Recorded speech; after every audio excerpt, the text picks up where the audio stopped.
How far? Is this where we're at? Yep. Did playing your music make you happy? Well, no, I was right here. We just did Portland and it cut. Where's Portland at? Spent 10 years at university here in Portland. Is that when we're like, and then it stopped. It just cut out. Did we get our laugh in Portland in? Is that where? Yeah, it stopped at us laughing. Did it really? That's Yeah. so perfect. At least it ended at a perfect time. Yeah, for real. Well, hello folks. We're gonna start impromptu here. We've got a continuation, just a miniature episode, a mini-sode, if you will, of the Haunted Vagina. I don't have a picture to show you this time, but Look at how long mine is. yeah, Ray's got some serious reading to do. But yeah, where we left off, our heroes were telling us their origins were in Portland, where the most serious stories and serious tales originate. She spent 10 years at the university here in Portland, getting degrees in every subject she could acquire. And Asians. Oh, she is Asian. Keep this in mind. She wasn't interested in a career. She just liked learning new things, and her parents paid for everything until she turned 30. That's when they cut her off and she had to drop out to get a job. 30? I didn't pick that up last time. Yes.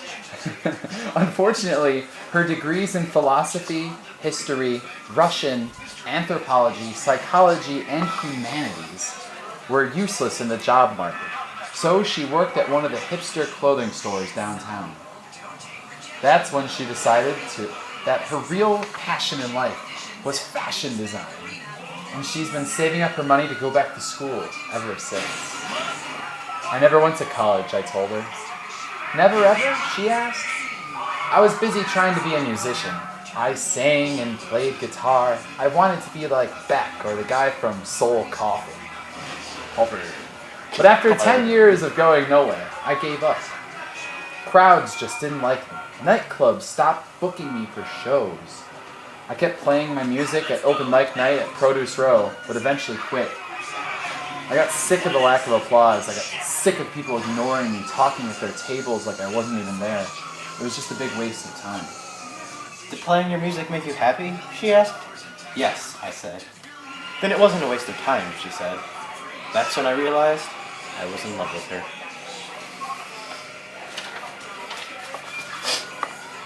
You get this one, because then I'll get a small page next time. Right. Chapter 4. I didn't realize she was in love with me for months after that.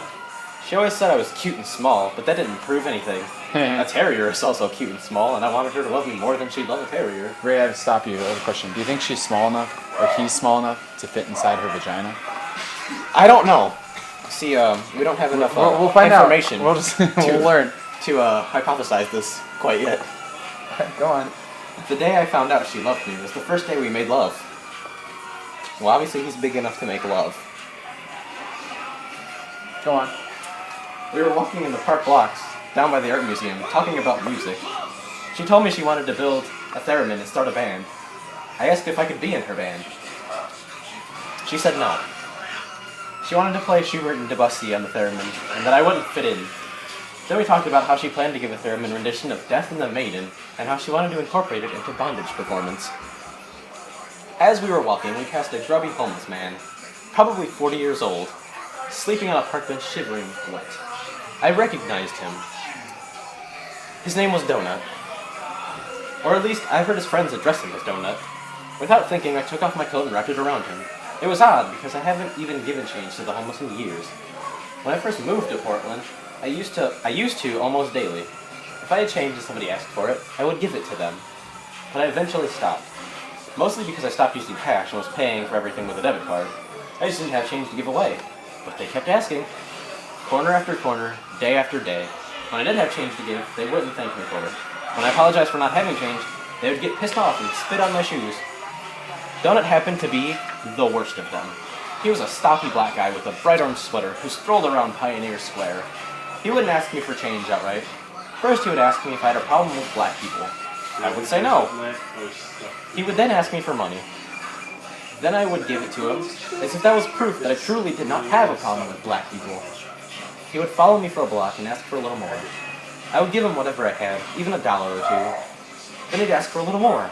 If I ever refused him, he would call me racist. He'd say, "Oh, I see now, you're a skinhead. Well, sig hail, skinhead." He'd continue yelling at me until I was 2 blocks away. Sig hail, sig hail. So after half a dozen confrontations like that, I avoided all interaction with the homeless. I didn't even make eye contact. But on that day, walking in the park blocks, I gave my $200 coat to Donut, the same homeless guy who called me a racist for not giving him money. I'm not sure why I did it. I didn't want to give him the coat. I didn't do it because I had something to prove.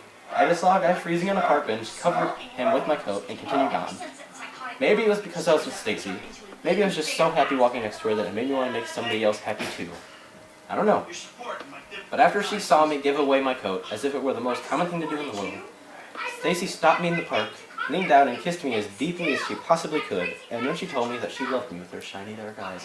But she leaned down, so I guess he's shorter than her. Just keep him away from me and the children, you low-life. We're learning something today. Yeah, we are. That night we made love, and the next thing I knew, she was moving her big fluffy bed into my place. Not long after that, I ran into Donut again. He was still calling me a Nazi, wearing my $200 coat over his orange sweater. I couldn't stop smiling at him. He sig-hailed me, and I just smiled. Back. I could tell it just pissed him off even more, because he threatened to beat the crap out of me, but I was just so happy that morning that nothing could possibly bother me. Not even what would happen next. In Chapter 5. Tune in next time on Haunted Vagina Z.